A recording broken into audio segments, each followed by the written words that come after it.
Days గడుస్తున్న కొద్దీ తండ్రి ఒక నిర్ణయించిన కాలం ఒకటి ఉంది. కుమారుడు ఈ లోకానికి వచ్చే కాలం తండ్రి నిర్ణయించేసాడు అది. సో కాబట్టి బహుశా ఈ లోపే రావాలేమో, మనల్ని బట్టి ఇంకా ఆయన ఆలస్యం చేస్తున్నాడని కూడా బైబిల్లో ఉంది. ఈ డేస్ గడుస్తున్న కొద్దీ ప్రభువు రాకడికి మన దగ్గరికి వెళ్తున్నాం. మనం ప్రభువు రాకడి దగ్గరికి వెళ్తున్నామన్న సమయంలోనే ఒకవేళ ప్రభువుని వెంబడించే క్రమంలో ఒకవేళ ఏదైనా అవకతవకలు జరిగితే నాశనానికి దగ్గరికి వెళ్తున్నాము,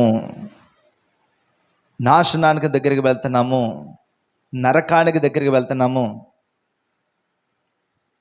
ఈ రెండు కూడా ఆయన రానంత వరకు పప్పులని బాగా ఉడుకుతాయి. ఆయన వచ్చాడంటే బియ్యంలోంచి ఒడ్లను వేరినట్టుగా జల్లిస్తాడంటే ఆయన పరిశుద్ధుల్లోంచి అపవిత్రులను, లేకపోతే వేషధారుల్ని, లేకపోతే విశ్వాసంలో లేమిలో ఉన్నవారిని, తక్కువలో ఉన్నవారిని ఆయన తూకంలో మనము నిలబడాలంట. మన విశ్వాసాన్ని తెలుసా, మన విశ్వాసం అగ్ని పరీక్ష నిలబడాలంట. అగ్ని పరీక్ష నిలబడే విశ్వాసం మనకు కావాలి. అందుకే మన విశ్వాసాన్ని కర్ర పుల్ల చెక్కతో మనం కట్టుకుంటే అగ్ని పరీక్ష ఏమైపోతే చెక్క ఆగుద్దా, కాలిపోతే. కాబట్టి అగ్ని పరీక్ష నిలబడేట్టుగా మన విశ్వాసాన్ని మనం కట్టుకోవాలి. ఒక వచనాన్ని మనం చదువుకుందాం దాని నుంచి మనం కొంచెం ముందుకు వెళ్ళడానికి మనం ప్రయత్నించేద్దాం, ధ్యానం చేయడం ప్రయత్నించేద్దాం. ఎఫెసీయులకు రాసిన పత్రిక 4వ అధ్యాయము 22 నుంచి 24. Ephesians chapter 4 from 22 to 24. ఎఫెసీయులకు రాసిన పత్రిక 4వ అధ్యాయము 22 నుంచి 24. కావున మునుపటి ప్రవర్తన విషయంలోనైతే మోసకరమైన దురాశ వలన చెడిపు మీ ప్రాచీన స్వభావమును వదులుకొని మీ చిత్తవృత్తి యందు నూతనపరచబడి వారై నీతియు యథార్థమైన భక్తి గలవారై దేవుని పోలికగా సృష్టింపబడిన నవీన స్వభావం ధరించుకునవలెను. హల్లెలూయా. ఇక్కడ మునుపటి ప్రవర్తన అసలు మునుపటి ప్రవర్తన ఎలాగుంది అనేది ప్రశ్న. ఈరోజు మన ప్రవర్తన విషయమే మనం గ్రహింపులోనికి లేకపోతే, మన ప్రవర్తన విషయమే, మన ప్రార్థన విషయమే మన గ్రహింపులోకి లేకపోతే బహుశా ప్రభు యొక్క ఉద్దేశాలు, ఆలోచనలు మనం అందలేమేమో.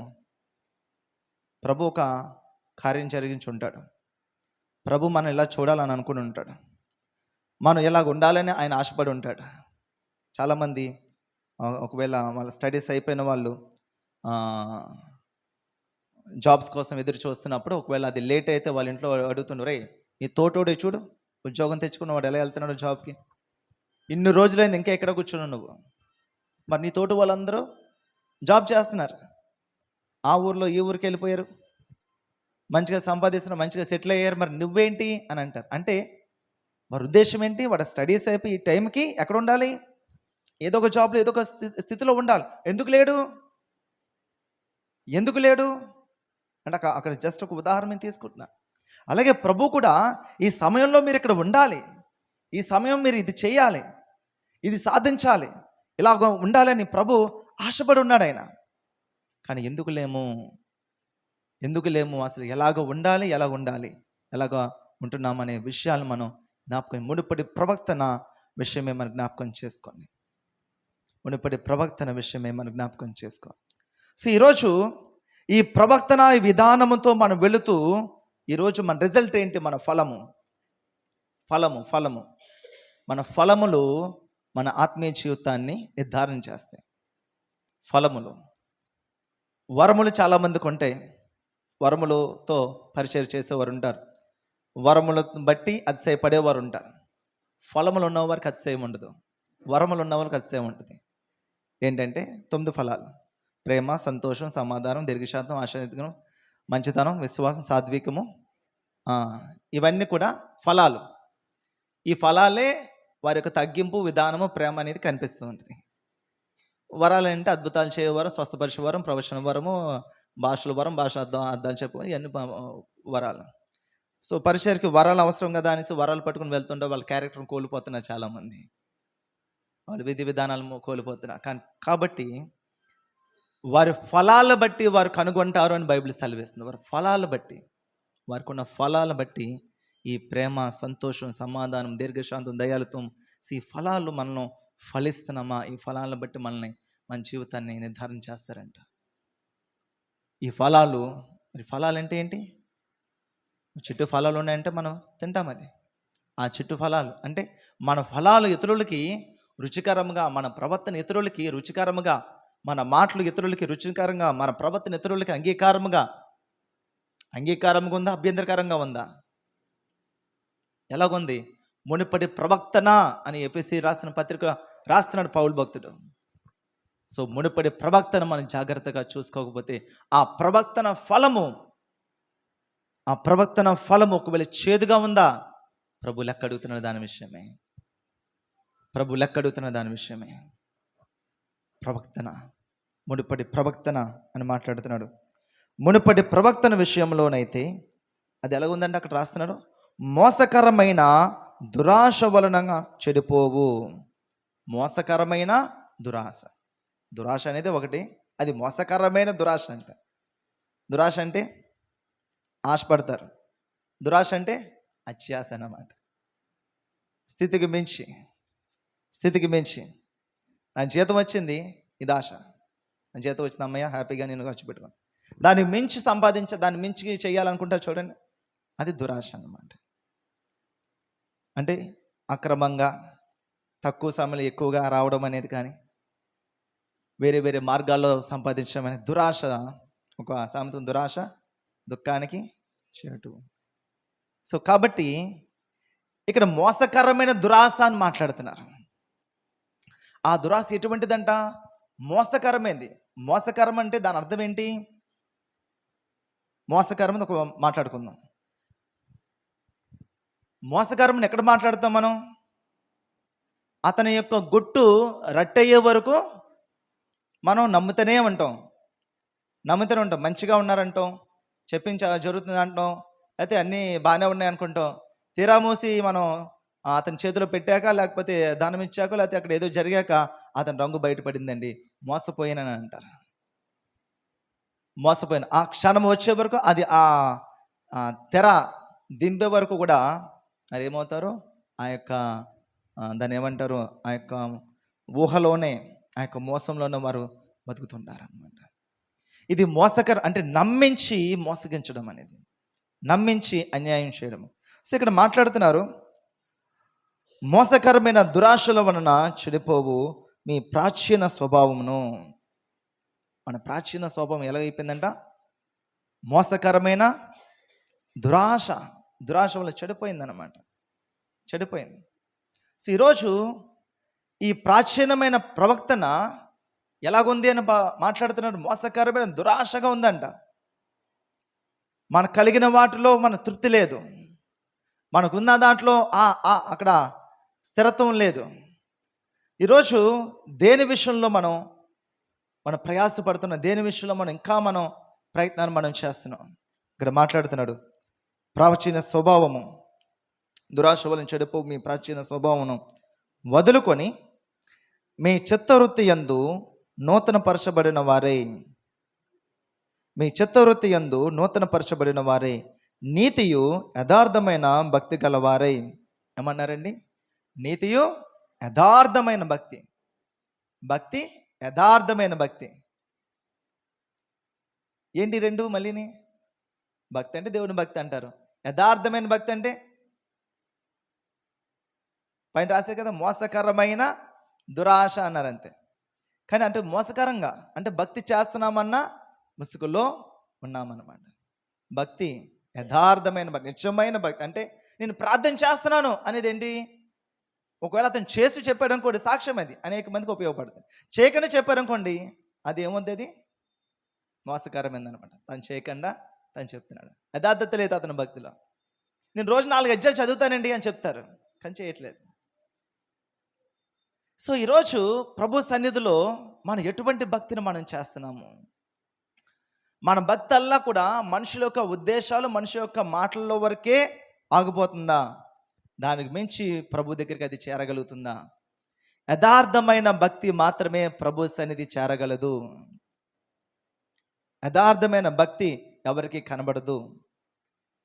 యథార్థమైన భక్తిలో ఉన్నవారు వారు బహుశా ఎక్కువ చెప్పుకోరు కూడా, ఎక్కువ చెప్పుకోవడానికి కూడా ఇష్టపడరు కూడా. వారి యొక్క మాటలు అవన్నీ కూడా సాక్ష్యం కొరకు, ఎదుటి వాళ్ళని బలపరచడం కొరకే వారు ఉంటారు. కానీ నేను ఎలా చేశాను అలా చేశాను అసలు నేనన్న మాట ఉండదు. అది యథార్థమైన భక్తి. అది నేనన్న ఓడని చాలా ప్రమాదకరం. నేను చాలాసార్లు చెప్తుంటాను కదా, నేను ప్రార్థన చేశాను, నేను ఉపవాసం ఉన్నాను, నేను వెళ్ళాను, నేను ప్రసంగం చేశాను, ఏమండి నేను ఉపవాసం ఉన్నాను, ఇలా చెప్పేదంతా కూడా ఏంటంటే సరైన విశ్వాసంతో చెప్పేది కాదు. సో మనం దేవుడు సహాయం లేకుండా, ప్రభు యొక్క సహాయం లేకుండా మనం ఏది కూడా చేయలేం. ఈరోజు ఎలాగున్నామంటే ప్రభు యొక్క సహాయం వల్లనే ఎలాగున్నాం. దీని అడ్వాంటేజ్ తీసుకుని మన ఇష్టానుసారంగా మనం చేద్దామని కుదరదు. మనం చేస్తామని కుదరదు. ఎప్పటికప్పుడు ఎప్పటికైనా సరే అది బయటికి రావాల్సిందే. అప్పుడు మనం ఏమవుతాం? అపవాది ఏం చేస్తాడంట? వెంటనే రివీల్ చేయడంటే అండి. పాపం జరుగుతున్నప్పుడు ఆ పాపాన్ని రహస్యంగానే చేస్తూనే ఉంటారు. ఎవరు కనబడకుండా చేస్తారు. అది ఎప్పుడు రివీల్ అవుతుంది అంటే బాగా ముదిరిపోయి, బాగా ఇబ్బంది అయిపోయి, అది ఒక పేరు, ఒక ప్రఖ్యాత వస్తుంది చూడండి, మంచిగా వాళ్ళు దీవించబడుతున్నప్పుడు అప్పుడు రివీల్ అవుతుంది. అది మనం ఎవడో పక్కడు కూడా తెలియదు అనుకోండి. మనం ఏం చేస్తే ఎవరు కావాలి, వీడు మంచోడు ఏంటి అయితేనే, చెడ్డోడు అయితేనే, వీడు పలానా ఓడు అని ఒక పేరు వచ్చింది కదా, పలానా ఓడు ఒక స్థితిలోకి వెళ్ళారు అనుకోండి, అక్కడ కొడితే అప్పుడు మొత్తం అందరికి తెలుస్తుంది అన్నమాట. చూసారా? అపవాదికి టార్గెట్ అది. కాబట్టి వారి రహస్య జీవితాన్ని అలా కాపాడుతూ, వాళ్ళ రహస్య బ్రతుకుని, మోసకరమైన భక్తిని, వేషధారణ భక్తిని వాళ్ళు నడిపించబడుతున్నారు. ఒకవేళ అటువంటి స్థితిలో మనం ఒకవేళ ఉంటే మన జీవితము రాబోతున్న సంవత్సరంలో మనం ఎలా ఉండబోతుందో మనం ఊహించలేం. సో ఇక్కడ మాట్లాడుతున్నారు యథార్థమైన భక్తి. సో నీతియు యథార్థమైన భక్తియు గలవారే దేవుని పోలికగా సృష్టింపబడిన నవీన స్వభావము. దేవుని పోలికగా సృష్టించబడిన నవీన స్వభావము. ఏంటి నవీన స్వభావము? పాత స్వభావం ఏంటి? ఆదాము స్వభావము. నూతన స్వభావం ఏంటి? యేసు ప్రభు యొక్క స్వభావం. తీయండి ఒకసారి, మీకు క్లియర్గా అర్థం అవ్వాలంటే రోమీలు రాసిన పత్రిక రోమన్స్ చాప్టర్ 5:19.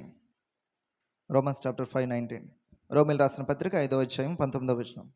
ఏలైనగా ఒక మనిషిని అవిధేయత వలన అనేకులు పాపులుగా ఎలాగో చేయబడరో, అలాగే ఒకని విధేయత వలన అనేకులు నీతిమంతులుగా చేయబడుదురు. హల్లెలూయా. చేయబడుదురు అంటే ఆయన చేశాడు, చేయబడతారు అంటలేదు ఆయన.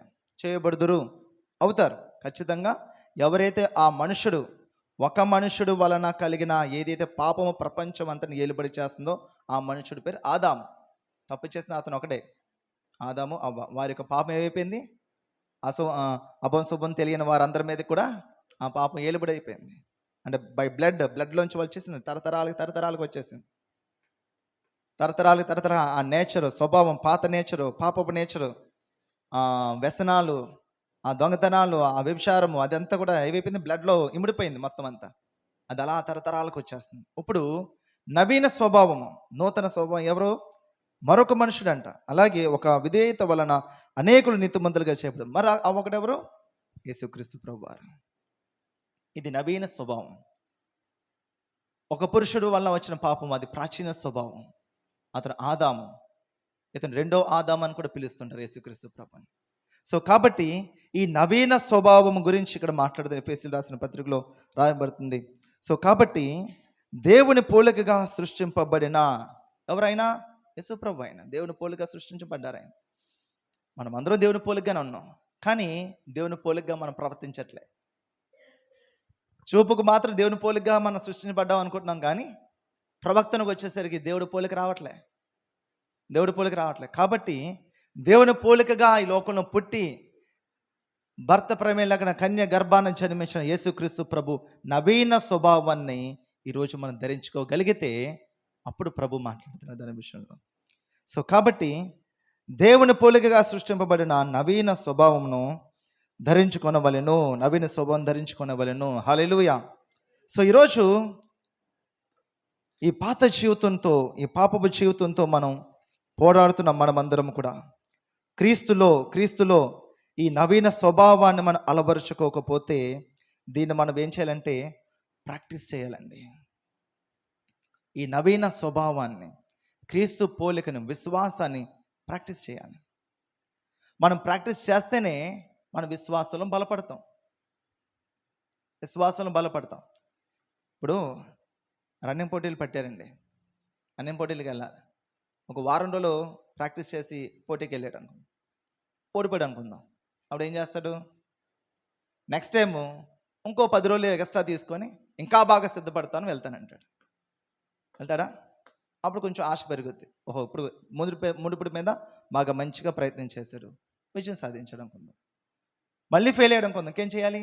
లేదు, ఇంకా బాగా ఎక్కడో చేయాలి, ఇంకా బాగా మనం తినాలి, ఇంకా బాగా ఎక్సర్సైజ్ చేయాలి, ఇంకా ఏదో చేయాలి అని ఇంకొంచెం మన ప్రాక్టీస్కి పెడతాడు. ఇతను పక్కన పెడదాం.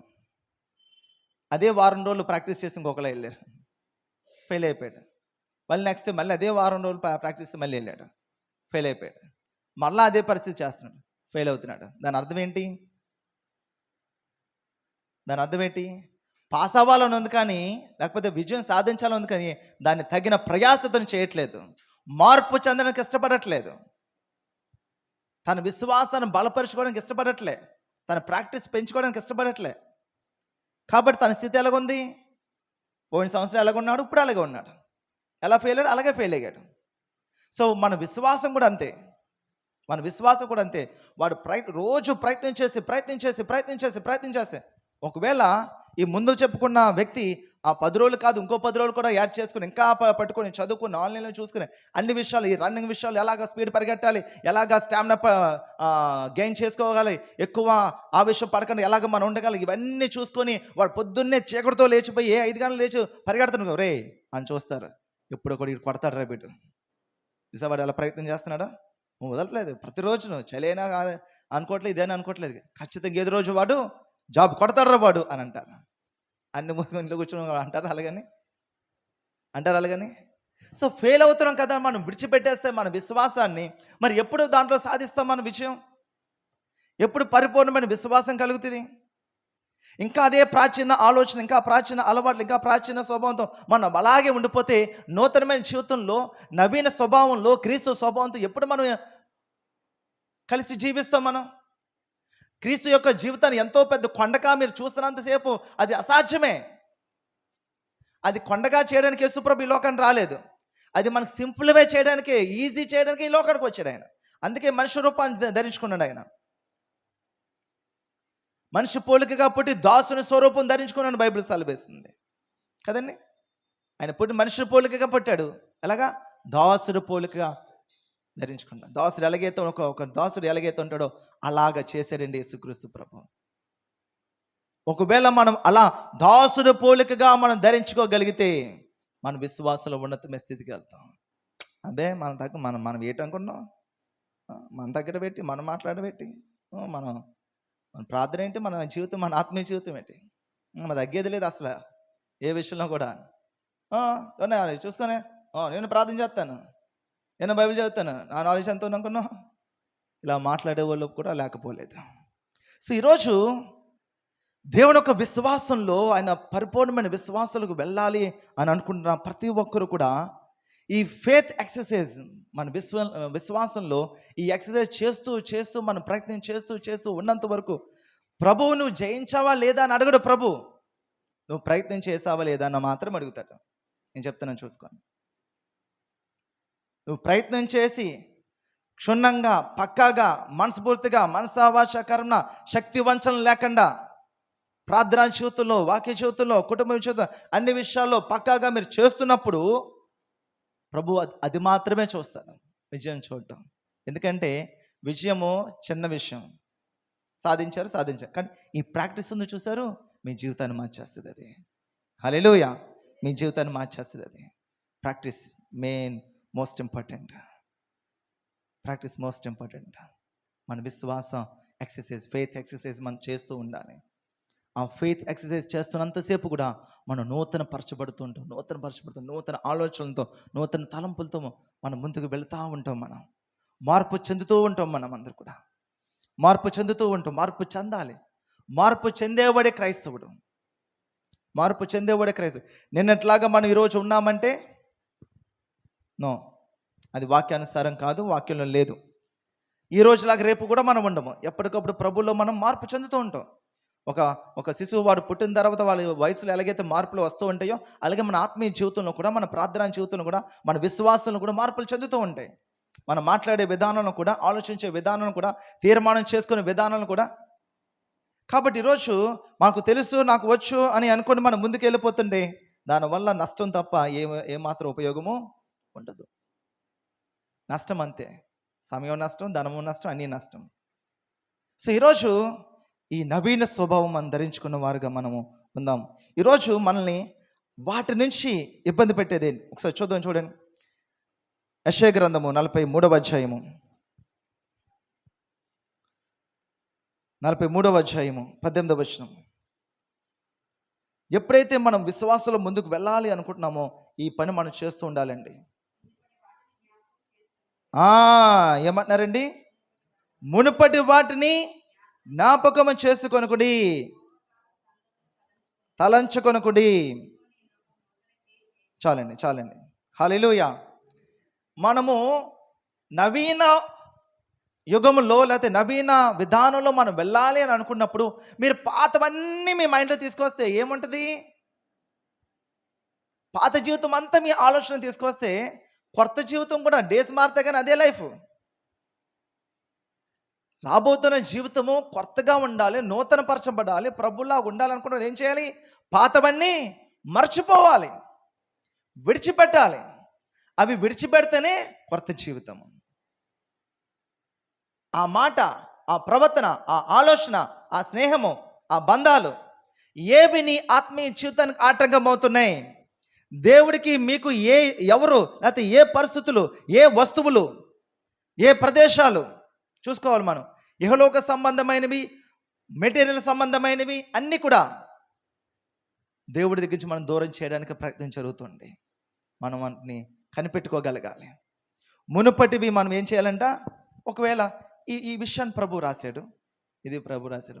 దావీదు కూడా మాట్లాడుతున్నాడు, నా ప్రాణమై యెహోవాను సంధించుము అని ఉంది, ఆయన చేసిన మేలు. సో మనం దేన్ని మర్చిపోవాలి, దేన్ని గుర్తుపెట్టుకోవాలి? ఇంకా రాశారు కదా, దేన్ని గుర్తుపెట్టుకోవాలండి? ఏవైతే పూర్వకాలపు సంగతులు మనల్ని ఇబ్బంది పరిచాయో, ఆటంకపరిచాయో, మన విశ్వాసానికి ప్రమాదకరంగా ఉన్నాయో, హానికరంగా ఉన్నాయో వాటిని ఏం చేయాలంట? విడిచిపెట్టేయాలి, మర్చిపోవాలి. అవి జ్ఞాపకం చేసుకోకూడదు. ఓహో అప్పుడు అలా చేసాం కదా, దానివల్ల ఎలా జరిగింది, మరలా అది రిపీట్ అవ్వకుండా మనం చూసుకోవాలి. అవి మర్చిపోవాలి. అపవాది జరిగిన సంగతులను ఎత్తువాడు మూర్ఖుడని బైబిల్ సెలవిస్తుంది. వాడు అపవాది చేస్తాడు. పనులు జరిగిన సంగతులను లేకపోతే జరిగిన పాపాన్ని వాడు గుర్తు చేస్తాడు అపవాది. ఎందుకో తెలుసా? అప్పుడు పాపం చేసావు కదా, ఇప్పుడు కూడా అదే. నువ్వు పరిశుద్ధంగా ఉండలేవు, పవిత్రంగా ఉండలేవు, విశ్వాసంలో ముందుకు వెళ్ళవు, అలాగే ఉంటావు నువ్వు అని అపవాది యొక్క ప్రయత్నం అన్నమాట. నేను నవీన స్వభావంతో మార్పు చెందనివ్వకుండా చేయడమే అపవాది యొక్క లక్ష్యము. కాబట్టి అపవాది ఏం చేస్తాడంటే, మన పాత జీవితంలో ఎక్కడైతే మనం తప్పుదమ్ములు జరిగాయో, పాపములు జరిగాయో వాటిని మరలా గుర్తు చేసి నువ్వు వెలగే చేయగలవు, ఇది సాధ్యం కాదు అని చెబుతూ ఉంటాడు. వాటిని మనం మర్చిపోవాలి. ప్రయత్నం చేసేది మనము కాదు, మన జీవితాన్ని ప్రభు చేతిలో పెట్టాం, ప్రభుతో మనం ప్రయత్నం చేసాం. ఇంతకు మునుపు మనం ప్రయత్నం చేస్తుండొచ్చాము, కానీ మనుషులుగా ఎప్పటి నుంచి ప్రభుతో మనం ప్రయత్నం చేస్తున్నాం, ప్రభు మాటతో మనం ప్రయత్నం చేస్తాం. ప్రతి విషయంలో కూడా సెన్సిటివ్గా, ప్రతి విషయంలో చిన్న విషయాలు చాలామంది ఏదో చిన్న మానభంగాలు, దోపిడీలు ఇవే గుర్తుపెట్టుకుంటారు, కానీ చిన్న మాటలు, చిన్న ప్రవర్తన, చిన్న విషయాల్లో చాలామంది విడిచిపెట్టేస్తున్నారు. ఒక చిన్న స్టోరీ మీకు చెప్తాను. మరి చాలా సంవత్సరాల క్రితం విన్నాను ఇది, మరి కరెక్ట్గా చెప్పగలను లేదు తెలియదు కానీ బట్ నేను ట్రై చేస్తాను. ఒక మార్గంలో ఒక వ్యక్తి వెళ్ళిపోతున్నాడు. వెళ్ళిపోతుండే సింహం వస్తుంది వెనకాల, గద్దించిన సింహం. అంబాబు సింహం అని పరిగెట్టుకుంటూ వెళ్ళిపోయి చెట్టు ఎక్కేసాడు. చెట్టు ఎక్కాడు. చెట్టు ఒక చెరువు గట్టు మీద ఉంది. అది గట్టు మీద నుంచి అలా చెరువులోకి బెండే ఉంది. బెండే చూస్తుంటే ఈ ఒడ్డునోమో సింహం, ఒకవేళ చెరువులో దూకి అవతలకి వెళ్దామా అని అనుకుంటే చెరువులోనేమో మొసలి. ఇది స్టోరీ. ఏమండి, బయట ఏముంది? సింహం ఉంది. ఆ సింహం దొరికితే నన్ను చంపేస్తాను అనుకొని సింహం వైపు చూస్తున్నాడు. అలా పైకి చెట్టు మీద కూర్చున్నాడు. ఇటుపక్క చూస్తే మొసలి, అందులో పడితే మొసలి. ఇలా ఉంటున్నాడు. వాడు చూపు అటువైపు ఇటువైపు ఉంది, కానీ ఆ చెట్టు తోరని కిందన చెదపట్టేస్తుందండి. పురుగులు తినేస్తుంది ఆ చెట్టు మొదల చెక్క పురుగు తినేస్తే ఏమవుద్దండి? వీడి చూపు ఆ పెద్ద సింహం మీద, ఆ పెద్ద ముసలి మీద ఉంది, కానీ ఆ కిందనున్న చెత్త మీద దాని బలం లేదు. ఇక్కడ ఉంటే మనం సేఫ్ కాదు, మనం వేరొక ఆలోచన చేయాలి అన్న విషయంలో అతను లేడనమాట. అతని చూపు అందులో కూడా అటు ఇటుగానే ఉంది. చివరికి దిగితే ఆ సింహం, దిగపోతే ఈ ముసలి అన్నట్టుగా ఉండిపోయి ఆ చివర అక్కడ ఉండిపోయాడు. ఆ చెద ఆ మొదలంతా కూడా తినేసింది. అతను ఆ కొమ్మ ఇరిగిపోగానే వాడు చెరువులో పడిపోయాడు. ముసలి తినేసింది. చనిపోయాడు. వీడు ఆలోచన చేయాల్సింది అసలు దీన్ని పట్టించుకోలేదు. ఈ కొమ్మ స్ట్రాంగ్గా ఉందా లేకపోతే అది ఏం జరుగుతుందన్న విషయాన్ని పట్టించుకోకుండా వాడి చూపులను కూడా అటు ఇటుగానే ఉన్నాయి. ఏమో వేరే ఆలోచన చేయొచ్చేమో, ఇక్కడ ఉంటే సేఫ్ నాకు అక్కడ సెటిల్ అయిపోయాడు. ఇంకా అలాగా సెటిల్ అయిపోయాడు అక్కడ, అలాగా ఇది సేఫ్గా ఉందనుకోని. అంటే ఒక చిన్న ఉదాహరణ. మనం పెద్ద పెద్ద విషయాలు మనం పట్టించుకుంటాం, కానీ చిన్న చిన్న మనస్పర్ధలు మనం పట్టించుకోం, చిన్న మాటలు మనం పట్టించుకోం, చిన్న విషయాలు మనం విడిచిపెట్టేస్తాం. అవే చదలా తినేస్తూ ఉంటాయి మన జీవితాన్ని. అవి చదలా తినేస్తాను. చిన్న విషయాలే, చిన్న అబద్ధాలే, చిన్న కామెంట్లే, చిన్న వెకిలి వేషాలే, అవన్నీ ఏం చేస్తాయి? చదలా తినేస్తాయి మన అందుకు. అది కుప్ప కూలినప్పుడు మన జీవితం కళ్ళు తెరవబడుతుంది. మన కళ్ళు తెరవబడితే అప్పుడు సమయం ఉండకపోవచ్చేమో. అంటే ప్రతి విషయంలో కూడా ఈ స్టోరీలు అంటే చిన్నదాన్ని కూడా నువ్వు పరిగణన తీసుకుని ఉంటే ఈ చీమలు కూడా ప్రమాదమే. మనం ఏదైనా చెయ్యాలి అని ఆలోచించుంటే బహుశా ఏదైనా చేస్తున్నామో, ఏదోటి ఆలోచించున్నామో, ఇంకా సేఫ్ పర్లేదురా పైకి వచ్చిన అడిగిల్ది. ఈరోజు ఈ విషయాలు మనం వింటున్నాం. మనం అందరం కూడా ఏవి మునుపటి విషయాలు మనం పట్టించుకుంటున్నాం, మునుపటి ఆలోచన ఏం పట్టించుకుంటున్నాం మనం జ్ఞాపకం చేసుకోవాలి. నీ ఫలాలే మీకు సాక్ష్యం ఇస్తాయి. మీ గురించి చెప్పే ఫలాలే మీకు సాక్ష్యం ఇస్తాయి. ఆ ఫలాలు ఏమి మనకు ఫలిస్తున్నాము, ఎటువంటి ఫలాలు మనం ఫలిస్తున్నాము, ఈ ఫలాల వల్ల అనేక మంది జీవంతో కూడిన విధానం బయటికి వెళ్తుందా, లేకపోతే మన ఫలాల వల్ల ఒక చేదు, ఒక నరకపు ఆలోచన ప్రవర్తన మనం బయటికి వెళ్తుందా? చేదు ఫలముగా ఉన్నామా, తీపి ఫలముగా మనం ఉన్నామా అనేది మనం ప్రశ్నించుకోవాలి. మనం నూతన పరచబడాలనుకుంటే పాతవి మర్చిపోవాలి, పాత విషయాలు మర్చిపోవాలి. యేసు ప్రభు చెప్తున్నాడు, ఈ పాత జీవితాన్ని నేను ఎప్పటికీ జ్ఞాపకం చేసుకోను. ఆయన జ్ఞాపకం చేసుకున్న యేసు ప్రభు కాదు. ఆయన శిలువ మరణం పొందలేదు. మీకు అర్థమవుతుందా? ఆయన శిలువ మరణం పొందాడు అంటే ఇక పాత జీవితం కంప్లీట్గా తుడిచేశాడు. ఆయన అరెస్ట్ చేశాడు, మొత్తం అంతా కూడా క్లీన్ బోర్డ్ అయిపోయింది అనమాట. ఇంకా దాని మీద ఇంకేమీ లేదు. ఆయన కప్పట్లేదు. కప్పితే దాని మీద ఉంటే తెరదింతే మళ్ళీ కనబడతాయి. కప్పట్లే, ఆయన రక్తం శుభ్రంగా కడిగేశాడు. ఇంకా అసలు దీని మీద ఇంకా ఇంతకుముందు ఏదో మరకలు ఉండాలి కదా అన్న ఛాయలు కూడా కనబడట్లేదు. హల్లెలూయా అన్న ఛాయలు కూడా కనబడట్లేదండి. ఆ వ్యక్తి మొన్న రాజవొమ్మంగి ప్రాంతానికి వెళ్ళినప్పుడు మా మామయ్య గారు ప్రభునందు నిద్రించారు కదా. ఆయన కార్యక్రమానికి వెళ్ళినప్పుడు, ప్రేయర్కి కాదు కార్యక్రమానికి వెళ్ళినప్పుడు, సమాధి కార్యక్రమానికి వెళ్ళినప్పుడు అక్కడ కొంతమంది పాస్టర్లు వచ్చారు. అందులో ఒక పాస్టర్ ప్రభు కొరకు కొన్ని విషయాలు మాట్లాడుతున్నాడు. అతను బహుశా తెలిసి ఉండొచ్చు, యాసిడ్ సీన్ అంట, వైజాగ్ యాసిడ్ సీన్ అని ఒక టెస్టిమనీ ఉంటుంది. గొప్ప టెస్టిమనీ అయింది. భయంకరమైన రౌడీ అతను, భయంకరమైన రౌడీ. వైజాగ్ విశాఖపట్నం పరిసర ప్రాంతాల్లో భయంకరమైన రౌడీ. అతను మార్పు చెందాడు. సో అతను చెప్తే ఈ మాట అతనికి అనుకోండి, బహుశా సిగరెట్ అనేది భయంకరమైన అలవాటు అంట. అన్ని అలవాట్లు ఉన్నాయి. సిగరెట్ భయంకరమైన అలవాటు. బహుశా సారీ ఇతను కాదు, ఇతను పక్కన వేరే పాస్టర్ గారు ఆయన గురించి చెప్తున్నా. నా భయంకరమైన అలవాటు, పెట్టి తర్వాత పెట్టి పెట్టి తర్వాత పెట్టి కాల్చే అతను, దేవుడు అతన్ని దర్శించిన తర్వాత, అతని హృదయం మార్పు చెందిన తర్వాత, ఆ పరిసరాల్లో ఎక్కడైనా సిగరెట్ వాసన వస్తే పరిగెట్టుకుంటూ దూరంగా వెళ్ళిపోతున్నాడంట. అంటే ఎలాగో తెలుసా, అసలు చిన్నప్పటి నుంచి అసలు నాకు ఎలర్జీ అండి ఆ సిగరెట్ వాసన అంటే అన్నట్టుగా పరిగెడుతున్నాడంట అతను. ఇంక అర్థమవుతుందా? చిన్నప్పటి నుంచి ఆ వాసన చాలా ఎలర్జీ అండి బాబు ఆ సిగరెట్ అన్నట్టుగా, ఇటు పెట్టి వెనకాల పెట్టి పెట్టి వెనకాల పెట్టి పెట్టి వెనకాల పెట్టి తాగేసి ఇతను ఎంత మార్పు చెందాడు. అసలు ఆ ఇతను సిగరెట్ తాగుతాడు అన్న ఛాయలు కూడా కనబడకుండా నా ప్రభు ఏం చేశాడు, అరెస్ట్ చేశాడు, ఆయన తుడిచిపడేశాడు ఆయన. హల్లెలూయా, హల్లెలూయా. అది ప్రాచీన స్వభావం ఇది, ఇది నవీన స్వభావం ఇది. అతను మర్చిపోయాడు, నేను ఎలా కాల్చేవాడిని ఎలా చేసేవాడిని మర్చిపోయాడు ఆయన. ఒకవేళ ఆయన గుర్తు పెట్టుకుని ఉంటే, ఓహో నేను కూడా ఇలా కాల్చేవాను కదా, కొద్ది స్మెల్ ఏముంది కదా, అప్పట్లో ఇలా ఉండిపోయి నేను కాల్చేవాడిని, పక్కన అక్కడెక్కడ కాలుస్తున్నాడు, పెద్ద స్మెల్ ఏముంది అని అక్కడ ఉండిపోవచ్చు ఆయన. అసలు కంప్లీట్గా తన మైండ్లో ఆ నేచురే లేదు, ఇంకా ఆ పాత వ్యక్తి చచ్చిపోయాడు, ఇంకా లేడు. ఇది కొత్త వ్యక్తి, అమ్మ స్మెల్, ఆ సిగరెట్ని పరిగెడుతున్నాడు అటు ఇటుని. అలా పరిగెడుతుంటే ఈ వ్యక్తి గురించి చెప్తున్నారన్నమాట. ఆ సేవకుడు అక్కడే ఉన్నాడు, ఇతను ఇటువంటి వాడు అని సేవకుడు చెప్తున్నాడు. సో ఈరోజు మన పాత స్వభావం, పాత అలవాట్లు మనకి ఎలాగున్నాయి? అవి మనం మర్చిపోయి విడిచిపెట్టేవారుగా ఉన్నామా? అయితే వాటిని కూడా మన మైండ్లో క్యారీ చేస్తూ ఉండి అదే మైండ్తో, అదే ఓల్డ్ నేచర్తో మనం నూతన సంవత్సరాలు మనం అడుగు పెడితే, అదే నేచర్తో నూతన సంవత్సరం మనం ప్రారంభిస్తే, ఇంకా మరలా మనకు నూతనమైన ప్రారంభం మరలా దొరకదో మనకు తెలియదు. న్యూ బిగినింగ్ అంటారు కదా, నూతనమైన ప్రారంభం. బహుశా ఆ డే మనం దొరుకుతుందో లేదో మనకు తెలియదు, ఆ డే దొరుకుతుందో లేదో తెలియదు. ఈరోజు సమయాన్ని దేవుడు మనకి ఇచ్చాడు, ఆ సమయాన్ని పట్టుకోవాలి. ఆ సమయాన్ని పట్టుకొని మనం ముందుకు వెళ్ళగలిగితే దేవుడు తన కార్యాన్ని జరిగిస్తుంటాడు. ఈ క్రమంలో మనం ఉపయోగించకూడని కొన్ని విషయాలు ఉన్నాయి, అవి కూడా మనం చదువుదాం. చూడండి, ప్రొవర్బ్స్ చాప్టర్ 3 వర్స్ 5-6. సామెతల గ్రంథము 3వ అధ్యాయము 5-6 వచనాలు. నీ స్వబుద్ధిని ఆధారం చేసుకొనక ఉమ్, నీ పూర్ణ హృదయముతో ఉమ్, యెహోవా యందు నమ్మకముంచుము. నీ ప్రవర్తన అంతటి యందు ఆయన అధికారములకు ఒప్పుకొనుము. అప్పుడు ఆయన నీ త్రోవలను సరళము చేయును. సో ఇక్కడ ప్రభు మాట్లాడుతున్న విధానము, ప్రభు మాట్లాడుతున్న విషయము ఏమంటున్నారు ఆయన? నీ స్వబుద్ధిని ఆధారము చేసుకొనక.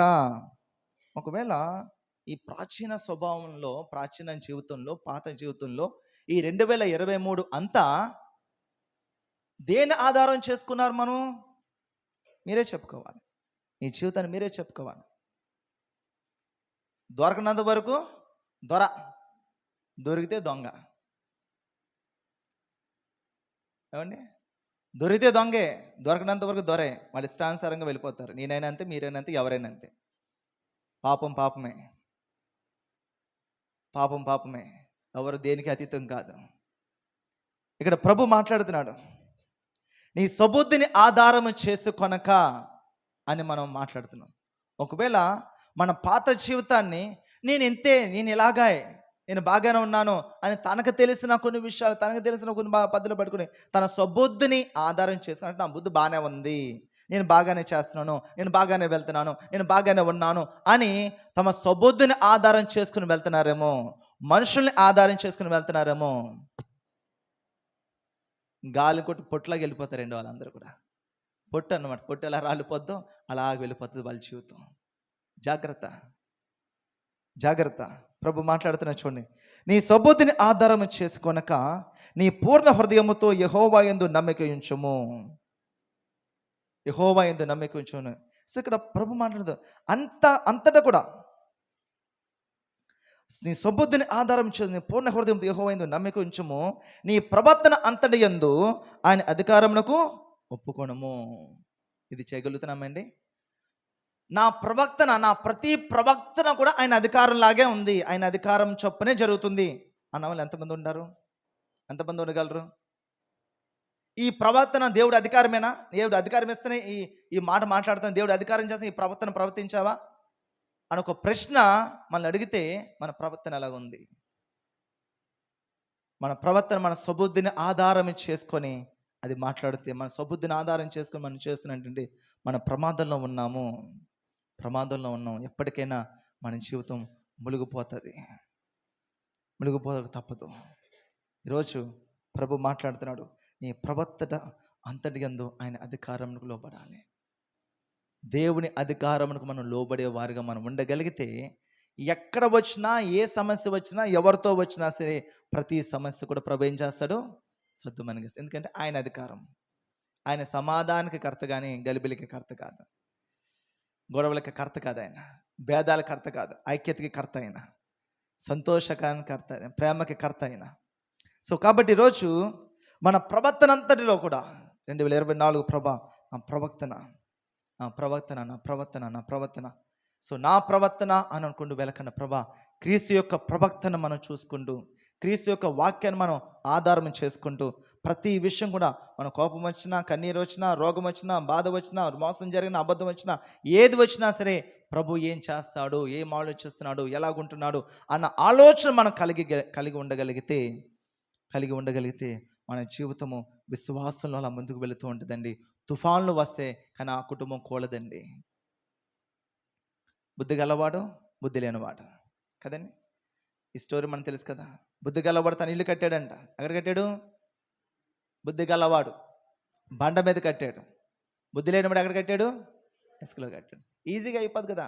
కసకం తోస్తే కసకం లోపలికి వెళ్ళిపోద్ది. టప లాగేస్తే ఇసుక గొయ్యి పడిపోద్ది. త్వరగా కట్టేయచ్చు. ఆ బండ బద్దలు కొట్టడం, నా తల బద్దలు కొట్టడం ఎందుకు వచ్చిందా? ఏందని అంత విశ్వాసం కావాలంటారా? అంత ప్రార్థన కావాలంటారా?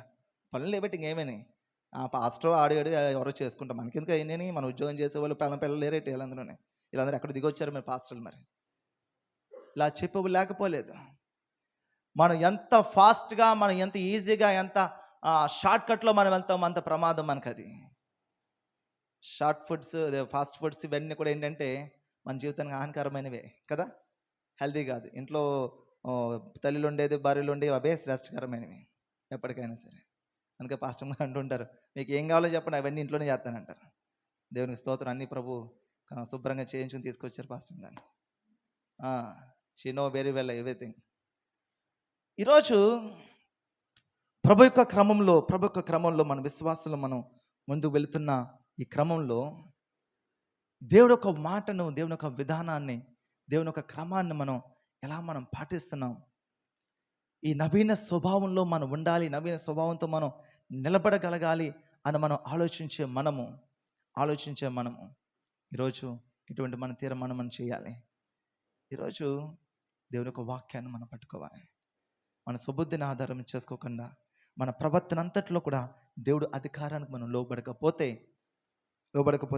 దేవునికి చిత్తానుసారంగా మనం జీవించలేము. ఇక్కడ మాట్లాడుతూ చూడండి, నీ ప్రవర్తన అంతటి యందు అని అధికారంలో ఒప్పుకొనము, అప్పుడు నీ త్రోవలను సరళము చేయును. హల్లెలూయా. సో కాబట్టి మనము దేవుడి యొక్క ఆజ్ఞలో, లేకపోతే దేవుని యొక్క మాటలో, ఆయన యొక్క గుణగణాల్లో మనం వెతుకుతూ మనం ముందుకు వెళుతున్నంత వరకు కూడా ప్రతి మార్గం కూడా ప్రభు ఏం చేస్తాడు? సరళం చేస్తారు. ఆయన పక్కన పెట్టి మన బుద్ధి, మన స్వబుద్ధి, మన ప్రవర్తన, మన ఆలోచన అని మనం వెళ్ళిపోతూ ఉన్నాం అనుకోండి, ఏమవుతుంది? ప్రమాదంలోకి వెళ్తాం. ఎటువంటి సమస్యలేం రావచ్చు. లోకమంతా కూడా భయంకరమైన పరిస్థితుల్లో ఉంది ఈరోజు. ఇంకో పక్క యుద్ధాలు ఒకదానికోటి పెరిగిపోతూ వస్తున్నాయి. ఈ రోజుకి కూడా రష్యా ఉక్రెయిన్ యుద్ధం ఆగలేదండి. 2 years అవుతుందా? 3 years అయిపోతుంది. ఇంచుమించు 2.5 years పైన అయిపోతుంది. 2.5 సంవత్సరాలు కంటిన్యూ యుద్ధం జరుగుతూనే ఉంది. పక్క రాష్ట్రాల్లో, మణిపూర్ ప్రాంతాల్లో ఏమైపోతుంది? ఇజ్రాయెల్ దేశంలో ఏమైపోతుంది? చుట్టూ కూడా దేవుడు రాకడికి అతి సమీపంగా ఉన్నాడనడానికి సూచనలన్నీ కూడా జరిగిపోతున్నాయి. మరి అలాగంటే ఎక్కడ సమాధానం ఉంటుందండి? ఎక్కడ నెమ్మది ఉంటుందండి అని అంటే, ప్రభులో మనకు నెమ్మది ఉంటుంది, ప్రభు మనకు విశ్వాసం ఉంటుంది. దేవుడు వాక్యం సెలవిస్తుంది, యుద్ధముల గురించి, యుద్ధ సమాచారముల గురించి మీరు వినినప్పుడు మీ హృదయము కలవరపడనివ్వద్దు. అవి జరగవలని ఉంది కానీ అంతము వెంటనే రాదు. యుద్ధాలు జరిగితే సమస్యలు వస్తాయి, ఇరుకులు వస్తాయి. ఏ సమస్య వచ్చినా సరే దేవుడి బిడ్డలకి ఎప్పటికీ కూడా సమాధానకరంగానే ఉంటుంది కదండి. ఈరోజు లోకమంతా కరువులో ఉంది. దేవుడు ఇస్సాకు చేత పంట వేయించాడు, 100 పంట కొయ్యగలిగాడు. ఎందుకు? ఇస్సాకు తన సొబుద్ధిని ఆధారం చేసుకోలే. తన సొబుద్ధి ఏం చెప్తుంది?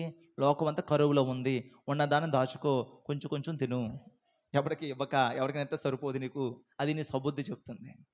అంతే కదా. 100 రూపాయలు ఉన్నాయనుకోండి, దారా 10 మందిని తీసుకెళ్తామా? ఆ 100 రూపాయలు దాచుకొని రోజుకో బెట్ట తింటూ ఉన్నాం అనుకో, ఒక 10 రోజులు బతుకుతాం అనిపిస్తుంది ఆ రోజులు. మరి అవునా బలగొందలేని కాదన్న, ఆ రోజులు రాబోతున్నాయి. 2024 కూడా భయంకరమైన పరిస్థితులు రాబోతున్నాయి. నేను కొన్ని విషయాలు బైబిల్ గ్రంథంలో నేను చూశాను, వాక్యంలో చూశాను. దేవుడు మాట్లాడారు ఆ విషయంలో. చాలా భయంకరమైన దినం భారతదేశంలోనే కంటి మీద కునికి లేని దినాలు రాబోతున్నాయి. ఈ విషయాన్ని మీరు రికార్డ్ అవుతుంది, ఈ విషయాన్ని మీరు గుర్తుపెట్టుకోండి. కంటి మీద కునికి లేని దినాలు రాబోతున్నాయి ఈ 2024లో. అయినా సరే మన ప్రభు మనతో ఉంటాడు. హల్లెలూయా, హల్లెలూయా. మన ప్రభు మనతో ఉంటాడు. ఆయన జరిగిస్తాడు, ఆయన నడిపిస్తాడు, ఆయన ఎప్పటికీ విడిచిపెట్టాడు. ఆయన అడవిలోకి పారిపోయిన ఏలియాని కాకుల చేత పోషించినట్టుగా మన ప్రభు పోషించగలడు. హల్లెలూయా. సారెపతి విధవరాలి ఇంట్లో బుడ్డిలో నూనె అవ్వలేదు, ముంతలో పిండి అవ్వలేదు, ఆయన పోషించగలడు ఆయన.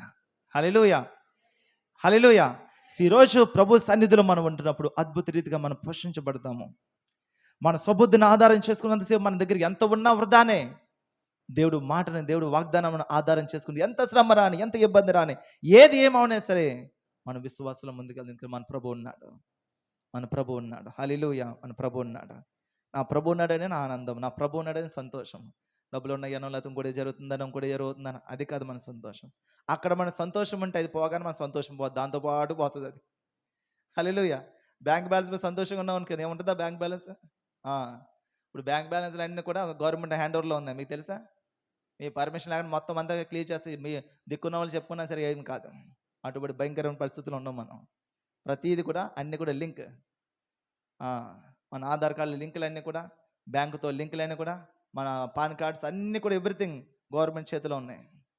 అలా తీసుకోవడానికి ఈ రూల్స్ అన్నీ కూడా ఆన్లైన్, మొత్తం అంతా ఆన్లైన్. అన్నీ నా చేతిలో, నా గుప్పిట్లో ఉంటాయి. నేనేం చెప్తే అలా చేయాలంతే. క్రీస్తు విరోధి ఇందులోంచి వస్తాడు బయటికి. క్రీస్తు విరోధి ఇందులోంచి బయటకు వస్తాడు. బయటకు వచ్చి మొత్తం ప్రపంచం అంతా రూల్ చేస్తాడు. ఆయన చెప్పింది జరగాలంటే ఆయన చెప్పినట్టుగా మనం చేయాల్సిందే. అంత్యక్రీస్తు, యాంటీ క్రైస్ట్, అబద్ధ క్రీస్తు, అంచెదనాల్లో వచ్చే అబద్ధ క్రీస్తు గురించి చెప్తున్నాను. సో ఈరోజు ఈ 2024లో మనం విశ్వాసంతో మనం ముందుకు వెళ్ళాలి అని అనుకున్నప్పుడు, మన స్వబుద్ధిని ఆధారం చేసుకోకుండా మన విశ్వాసంతో మనం ముందుకు వెళ్ళినప్పుడు, నవీన స్వభావం మనం ధరించగలిగితే, పాత విషయాలన్నీ మనం మర్చిపోగలిగితే, నూతనమైన జీవితము, నూతనమైన ఆలోచనలు. ఒకవేళ ఎక్కడైనా ఎవరితోనైనా మన భేద విభేదాలు ఉన్నాయేమో మాట్లాడుకుందాం, వారితోనే మనమే వెళ్దాము, మనమే మాట్లాడదామండి. ఎక్కడ కూడా మన భేదాలు ఉండడానికి వీల్లేదు, ఎక్కడ కూడా మన విరోధం ఉండడానికి వీల్లేదు. ప్రతి ఒక్కరితో మనం మాట్లాడాలి. స్నేహం కొంతమందితోనే చేయాలి. వాళ్ళు చెడ్డవారనుకో, చెడగొననుకో, స్నేహం మనం కొంతమంది పలకరిస్తాం, ప్రైజ్ రాడ్ అండి, బాగున్నారండి, ప్రైజ్. సో ప్రతి ఒక్కరితో సమాధానకరంగా ఉండాలి, ప్రతి ఒక్కరిని ప్రేమించాలి. ఒక విషయం జాగ్రత్త చెప్తాను, గుర్తుపెట్టుకోండి. దేవుడు లేదా ఒక తల్లి, ఇద్దరు కొడుకులు ఉన్నారనుకుందాం. వాడు చెడ్డవాడు, వాడు మాట పెంట్ల ఇంట్లో వాడి వల్ల ఇబ్బందే, కష్టమే, ఏడుపే. ఇంకో కొడుకున్నాడు, వీడి వల్ల సంతోషం, సమాధానం మంచిగా ఉంది. ఇప్పుడు వీరిద్దరిలో తేడా ఉంది, కానీ తల్లి వాళ్ళని చూసే విషయం తేడా ఉందా? తల్లికి ఆ తేడా ఉండదండి. తల్లికి ఇద్దరికీ ఉంటుంది. తల్లి ఇద్దరినే ప్రేమిస్తుంది, కానీ ఎవరిని బట్టి తల్లి సంతోషపెడుతుంది చెప్పాలి? స్టోరీ అర్థం కాలేనట్టుంది, ఎక్కడో జాస్లోకి వెళ్ళిపోయారు మా వాళ్ళందరూ. తల్లి ఉన్నారు, తల్లి ఇద్దరు కొడుకులు ఉన్నారు. అందులో చెప్పిన మాట వింటూ వాళ్ళు తల్లికి మంచిగా ఇంట్లో అన్ని కూడా సమకూర్చి ఉన్నాడు ఒక కొడుకు. మరో కొడుకు ఇంట్లో అంతా కూడా నరకంలా చేస్తున్నాడు, తాగుతున్నాడు, తందనాలు, ఇంట్లో తల్లిని కూడా కొట్టే స్థితికి వెళ్ళిపోయాడు. కానీ ఈ ఇద్దరు కూడా తల్లి మంచిగానే ప్రేమిస్తుంది.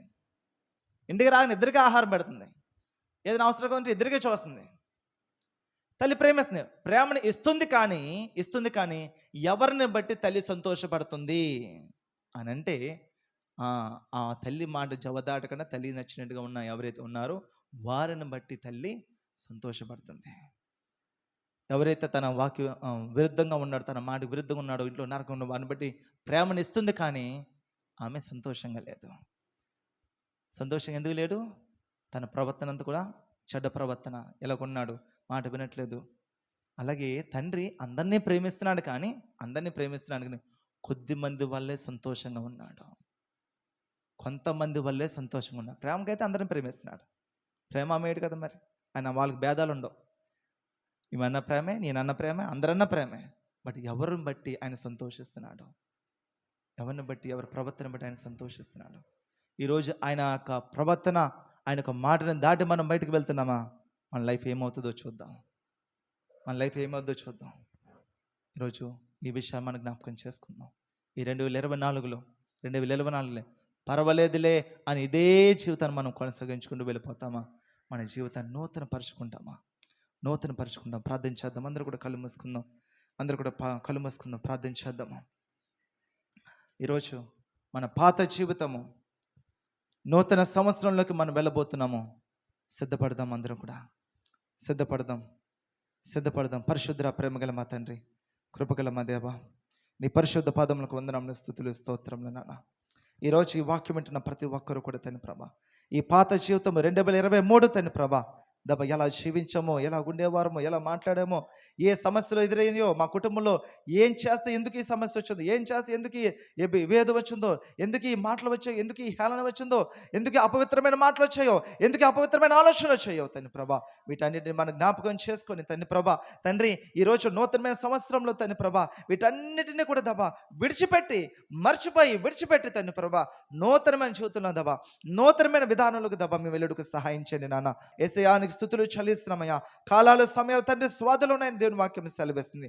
ఈరోజు మన ఆత్మీయ జీవితము మన స్వబుద్ధిని ఆధారం చేసుకుని వెళ్ళకుండా దేవుడి యొక్క మాటని, దేవుడి యొక్క క్రియని, దేవుడి యొక్క ఆలోచనని ఆయన చిత్తానుసారంగా మనం చేసేవారుగా, దేవుని వాక్యానుసారంగా మనం ప్రవర్తించేవాడుగా మనం ఈ లోకంలో ఉండటకు దేవుడు పరిశుద్ధాత్మ దేవుడు ఈరోజు ఎవరైతే అలా ప్రార్థన చేస్తున్నారో వారందరికీ కూడా పరిశుద్ధాత్మ దేవుడు సహాయం చేసి బలపరిచి నిలబెట్టును గాక.